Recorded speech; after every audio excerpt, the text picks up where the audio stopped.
This is a tutorial for Honda Vario 125. To turn on the bike, press the key icon until the remote indicator turns green. This indicates that the remote is connected to the bike. Press the knob one time. After being pressed, a sound and key indicator will appear on the bike panel.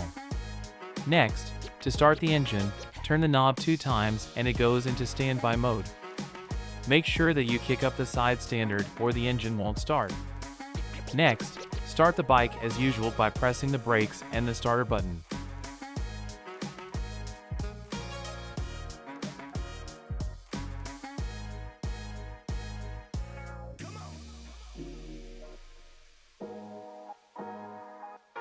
To turn off the bike, turn the knob counterclockwise one time as it will turn off the engine.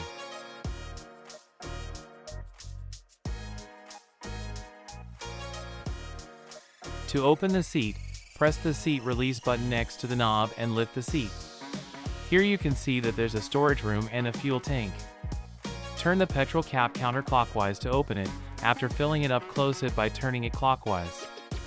When you're finished, do not forget to ensure it is locked by pressing the end of the seat until you hear a clicking sound. To turn off the bike completely, turn the knob counterclockwise one more time.